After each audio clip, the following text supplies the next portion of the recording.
Hello and welcome friends, आशा करता हूँ आपकी प्रिपरेशन अच्छी चल रही होगी। आज के टॉपिक्स ये हैं।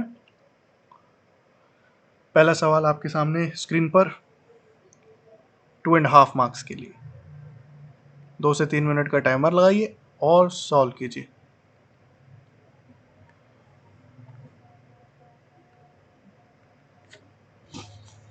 चलिए, आशा करता हूँ आपका आंसर आ गया होगा। इसका आंसर है ऑप्शन नंबर डी।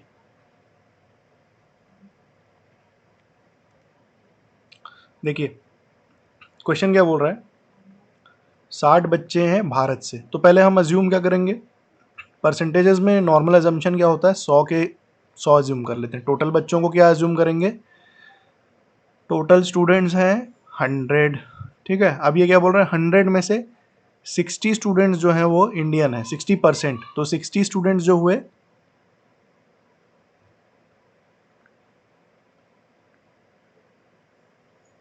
ठीक है, और 50% स्टूडेंट लड़कियां हैं। तो 100 बच्चों में से 50% यानी 50 क्या है, लड़की हैं। ठीक है, अब 30% of the Indian students are girls, तो ये 60 बच्चों का 30% गर्ल्स हैं। तो what is the percentage of foreign students that are boys. ठीक है, विदेशी बच्चों में लड़के कितने हैं ये पता करना है। तो इसका डायग्राम हम कुछ इस तरीके से बनाएंगे।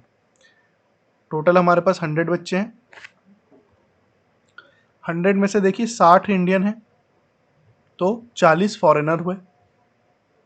ठीक है, अब इस 60 में से देखिए हमको ये पता है कि गर्ल्स कितनी है, टोटल टोटल गर्ल्स कितनी है, 50% of total students, 50% of 100 which is 50। ठीक है, अब इसमें बोल रहा है कि जितने भी इंडियन बच्चे हैं, यहाँ पर 60 हैं, उसका 30% लड़कियां हैं। तो 60 का 30% मतलब 18 लड़कियां हैं। ठीक है, तो नॉर्थ इंडियन में जाइए, जो फॉरेनर वाला कॉलम है उसमें जाइए, उसमें कितनी लड़कियां होंगी, 18 में कितना जोड़ूं तो 50 आ जाएगा, 32, है ना। तो 32 गर्ल्स जो होंगी वो फॉरेनर्स में से, 40 में से 32 गर्ल्स होंगी। तो बॉयज़ कितने होंगे, 8। 8 और 32 40 होता है ना। और ये पूछ रहा है कि वो 8 जो बच्चे हैं वो फॉरेनर्स के क्या परसेंटेज है। तो 8/40 कर लीजिए, टोटल 40 बच्चे हैं फॉरेनर्स, उसमें से 8 बॉयज़ हैं, इंटू 100, तो 20%। ऑप्शन नंबर डी आपका आंसर है, ऑप्शन नंबर डी। बहुत सिंपल था, राइट, परसेंटेजेस के सवाल था।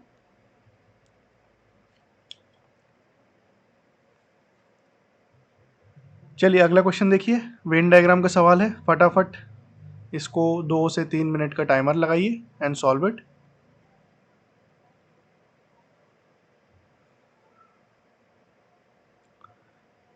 आशा करता हूँ आपका आंसर आ गया होगा। चलिए स्टेटमेंट को लाइन बाय लाइन बनाते हैं। पहला लाइन बोल रहा है सम रेडियोज आर मोबाइल। तो एक रेडियो बना लिया, एक मोबाइल बना लिया, दोनों को इंटरसेक्ट कर दिया। तो सम रेडियोज आर मोबाइल का वेन डायग्राम इस तरीके से दिखेगा। दूसरा बोल रहा है ऑल मोबाइल्स आर कंप्यूटर्स। तो जितना भी मोबाइल वाला है वो एनगल्फ हो जाएगा किसके अंदर, कंप्यूटर वाले सर्कल के अंदर, क्योंकि ऑल मोबाइल्स आर कंप्यूटर्स।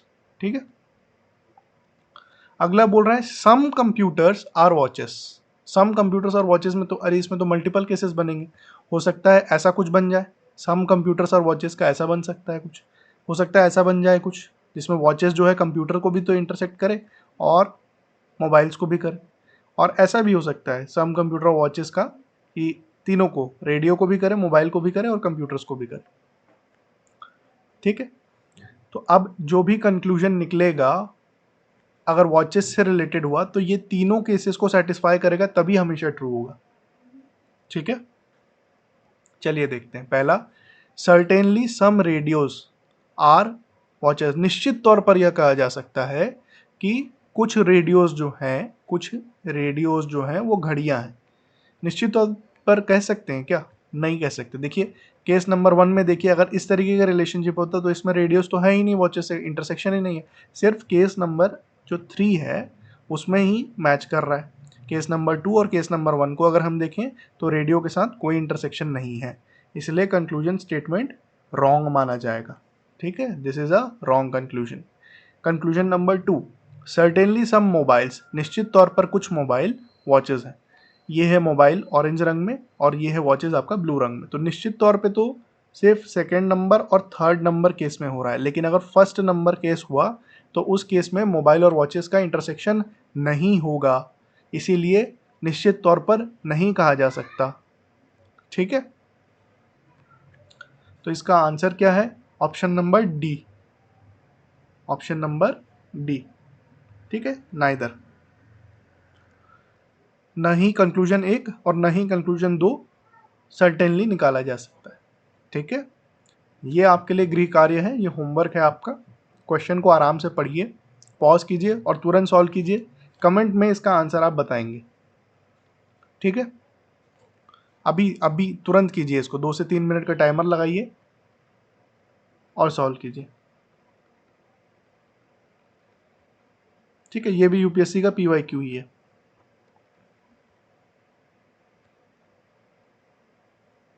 चलिए, आशा करता हूँ आपने अपना होमवर्क कर लिया होगा। फटाफट 3 मिनट का टाइमर लगाइए और सॉल्व कीजिए इस सवाल को, और बड़े ध्यान से पढ़िएगा। 1 मिनट आप इस क्वेश्चन को बड़े ध्यान से पढ़िएगा, लैंग्वेज को समझने की कोशिश कीजिएगा। इस क्वेश्चन में लैंग्वेज का कुछ पेच है। ठीक है, कंफ्यूजिंग है, मेरे हिसाब से यूपीएससी को और क्लैरिफाई करना था, थोड़ा और क्लियर कर सकता था, परंतु चलिए, आशा करता हूँ आपका आंसर आ गया होगा। इसका आंसर 6 नहीं है, इसका आंसर यूपीएससी ने ऑफिशियली 5 लिया था। चलिए समझते हैं क्यों। Boy is playing with a ball and he drops it from a height of 1.5 metre. ठीक है, every time the ball hits the ground it bounces back to attain 4/5 of the previous height. ठीक है, पहली बार अगर 1.5 metre से गिराया तो उसके बाद ग्राउंड पे हिट किया और वापस उछला कहाँ तक? 4/5 ऑफ द प्रीवियस हाइट, जैसे 1.2 मीटर्स तक करेगा जैसे।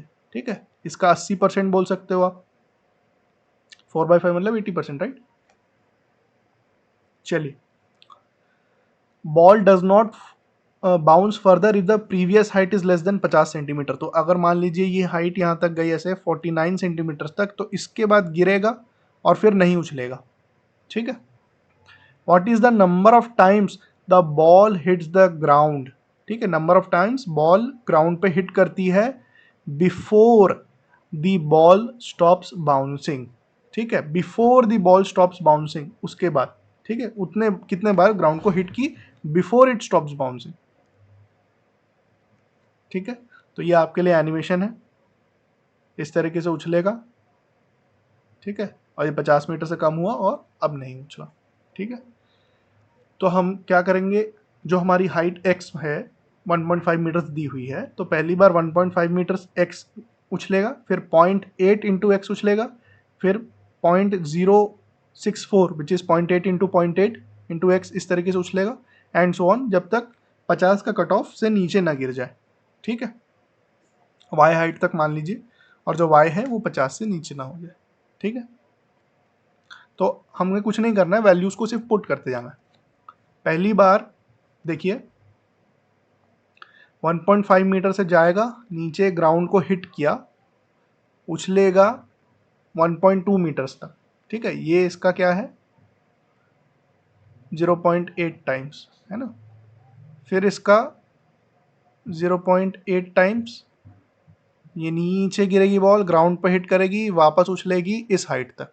ठीक है, ये हाइट जो है वो 0.96 मीटर्स यानी 96 सेंटीमीटर्स।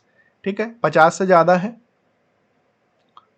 फिर से ये नीचे जाएगी और इस हाइट तक उछलेगी। ठीक है, ये भी 50 से ज़्यादा है, तो फिर से एक बार बाउंस करने वाली,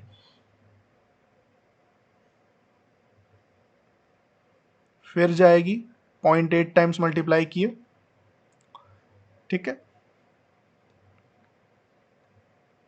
ये हाइट 61.4 सेंटीमीटर्स या 0.614 मीटर्स। ठीक है, ये भी ज़्यादा है, ग्राउंड को हिट करेगी और बाउंस बैक करेगी। ठीक है, ये पॉइंट है, this is the instant when it will stop bouncing back. यहाँ पे आपको रुक जाना है। क्वेश्चन बोल रहा है, एक बार फिर से लैंग्वेज देखिए, number of times ball hits the ground before the ball stops bouncing. ठीक है, ये इंस्टेंट है, इसके बाद बॉल बाउंस नहीं करेगी। इसमें जो बॉल गिरेगी, ठीक है, यहां पर ग्राउंड पे हिट की और इसके बाद it will stop bouncing. But हमको काउंट करना है इस इंस्टेंट से पहले, बिफोर, इस इंस्टेंट से before. This is the instant, ये वो इंस्टेंट है, टाइम का टाइम शॉट है या स्क्रीनशॉट है टाइम का, जब इट स्टॉप्स बाउंसिंग। ठीक है, इसके पहले जितने बार भी ग्राउंड को हिट किया, इसके पहले जितने बार भी ग्राउंड को हिट किया, उसको उसने पूछा है। आई एम श्योर यूपीएससी थोड़ा लैंग्वेज और क्लियर कर सकता था। जब इसकी आंसर की आई थी तो इसके आंसर की मैं ऑप्शन नंबर 5 लिया था, और मोस्ट लोगों ने कॉमन सेंस से जब सॉल्व किया तो 6 लिया था। 6 वाला भी अंडरस्टैंडेबल है क्योंकि लैंग्वेज बहुत क्लियर नहीं है, तो लोग इसको भी मान सकते हैं। और बट आई थिंक जो यूपीएससी ने लिया है तो उसके हिसाब से मैंने समझाया, तो इंटरप्रिटेशन हम इस तरीके से कर रहे हैं। ठीक है, कई बार ऐसा होता है, अब उसमें कुछ नहीं कर सकते। तो इसका आंसर क्या लेंगे, 5 लेंगे। ठीक है, 1 2 3 4 5। ठीक है, ठीक है, चलिए यहाँ पे लैंग्वेज देखेंगे, before the ball stops bouncing. ठीक है, how many times the ball hits the ground before it stops bouncing.